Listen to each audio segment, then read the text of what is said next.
ዶሮዎቻችሁ መኖ እየበሉ እንቁላል መጣል አቁመዋል ወይስ በቀን የሚገኘው የእንቁላል ምርት ቀንሶባቸዋል? ብዙውን ጊዜ አርቢዎቹ ዶሮቻቸውን በቂ መኖ እየበሉ እንቁላል ሲቀንሱም ግራም ይጋባሉ። ነገር ግን ምክንያቱ መኖ ብቻ አይደለም።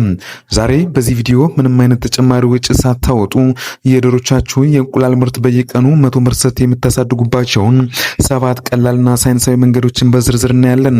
እስከ መጨረሻው ተከታተሉም። በተለይ ቁጥር 3 እና ቁጥር 6 ላይ የተጠቀሱ ነጥቦች ብዙ ሰው የሚዘነጋቸው ግን ምርት ላይ ትልቅ ተጽዕኖ ያላቸው ናቸው። ሰላም ጤና ይስጥልኝ የቪትዮ ኢትዮጵያ ተከታታዮች፣ ለቻናላችን አዲስ ከሆናችሁ ሰብስክራይብ፣ ላይክ እንዲሁም ለሌሎች እንድረስ ካሰባችሁ ደግሞ ሼር ማድረጋችሁ እንዳትዘነጉ። እስከ ቪዲዮ ፍጻሜ አብራችሁን ቆዩ። ዶክተር ወንዶሰን ነኝ። እንግዲህ በመጀመሪያ ደረጃ የምናየው ምንድነው የተመጣጠነ የመኖ አቅርቦት ነው። ያ ማለት እነዚህ ሌየር ፊድ የምንላቸው አንደኛውና መሰረታዊ ነገር መኖ ነው። እንቁላል ጣይ ዶሮዎች ከፍተኛ ፕሮቲንና ጉልበት ያስፈልጋቸዋል። ስለዚህ ለእንቁላል ጣይ ተብሎ የተቀመመ ማለት ሌየር ፊድ የምንለው መኖ መስጠት አለብን ማለት ነው። መኖ ቢያንስ ከ16 እስከ 18% ፕሮቲን ሊኖረውም ይገባል ማለት ነው። የተረፈ ምርት ወይም ተራ እህል ብቻ እንግዲህ መመገብ እንቁላል ምርትን ወዲያውኑ ሊያቀዘቅዝብንና ሊያኮማሽብን የሚችል ነው ማለት ነው። በሁለተኛ ደረጃ መዘንጋት የሌለብን ደግሞ የካልሲየም አቅርቦትን ማረጋገጥ ነው ማለት ነው። የእንቁላል ቅርፊት እንግዲህ ሙሉ በሙሉ ከካልሲየም የሚሰራ ነው። ታዲያ ዶሮቹ በቂ ካልሲየም እንግዲህ ካላገኙ ወይም እንቁላል መጣላቸውን ያቆማሉ ማለት ነው። ወይም ደግሞ ቅርፊት የሌለውን እንግዲህ ለስላሳ እንቁላል ይጥላሉ። ይህ ደግሞ እንዳይሆን እንግዲህ የሚፈጭ የኖራ ድንጋይ ማለት ላይምስቶን ወይም የተፈጨ የአሳ እንቁላል ቅርፊት እንግዲህ በየጊዜው ከመኖ ጋር ቀላቅሎ መስጠት የግድ ነው ማለት ነው። እንግዲህ በሶስተኛ ደረጃ ልናየው የምንችል ደግሞ ምንድነው የብርሃን ሰዓትን ማስተካከል ነው። ይህ ማለት እንግዲህ ከ14 እስከ 16 ሰዓታትን እንግዲህ ዶሮቻችን ብርሃን እንግዲህ ማጣት የለባቸውም ማለት ነው። ይህ እንግዲህ ብዙ ሰው የሚሳትበት ሚስጥር ነው ማለት ነው። ዶሮቹ የእንቁላል ማምረትን ሆርሞን እንግዲህ የሚቀሰቅሰው በብርሃን አማካይነት ስለሆነ ዶሮቹ በየቀኑ እንቁላል እንዲጥሉ እንግዲህ በቀን ውስጥ ከ14 እስከ 16 ሰዓታትን የሚደርስ ብርሃን ማግኘት አለባቸው ማለት ነው። በተለይ ደመናማ በሆነ ቀናት ወይም የቀን ሰዓት በሚያጥርበት ወቅት እንግዲህ ማለዳ ላይ ወይም ማታ በዶሮች ቤት ውስጥ እንግዲህ መብራት በማብራት ምርታቸውን መጨመር ይቻላል። አብዛኛው ሰው እንግዲህ ይህን ነገር በእጅጉን በከፍተኛ ደረጃ ይዘነጋል፣ ይረሳል። በዚህም አማካኝነት የሚመጡ እንግዲህ ፕሮዳክቶች ወይም የውጤት ማሽቆልቆል ይመጣል ማለት ነው። በአራተኛ ደረጃ የምናየው ንጹህና ቀዝቃዛ ውሃ በቋሚነት ማቅረብ ነው ማለት ነው። እንግዲህ አንድ እንቁላል 75% ገደማ የሚሆነው ውሃ ነው። አስገራሚ እውነት እንግዲህ ምንድነው ዶሮቹ ለአጭር ሰዓታት እንኳን ውሃ ካልጠጡም ለሚቀጥሉት 2 ሳምንታት እንቁላል መጣል ሊያቆሙ ይችላሉ ማለት ነው። ስለዚህ ሁልጊዜም ንጹህ ቀዝቃዛና የማይቆሽሽ ውሃ አቅርቦት በቤታቸው ውስጥ መኖሩን እርግጠኛ መሆን አለብን ማለት ነው።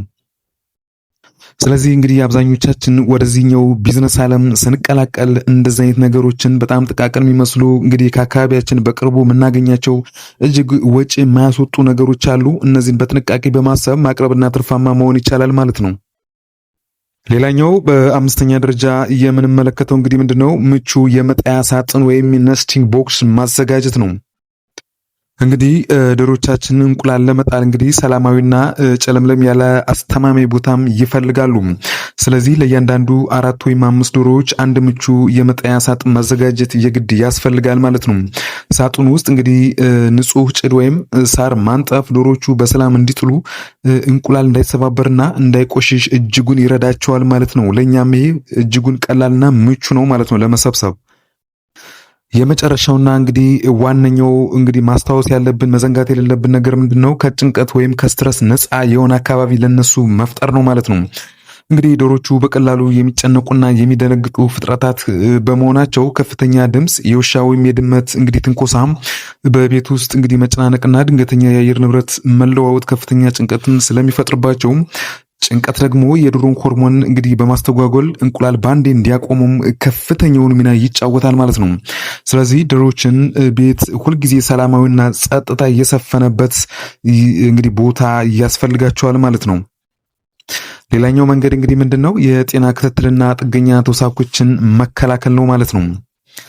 በመጨረሻው እንግዲህ ወሳኙ መንገድ የጤና ነው ማለት ነው። እንደ ቅማል፣ ቁንጫና የሆድ ውስጥ ትላትሎች ያሉ ጥገኛ ተውሳኮች እንግዲህ የዶሮቻችን ደምና እንግዲህ አልሚ ምግብ ስለሚመጡ ዶሮቹ እንግዲህ እንዲዳከሙና እንቁላል ማምረታቸውን እንዲያቆሙ ያደርጋል ማለት ነው።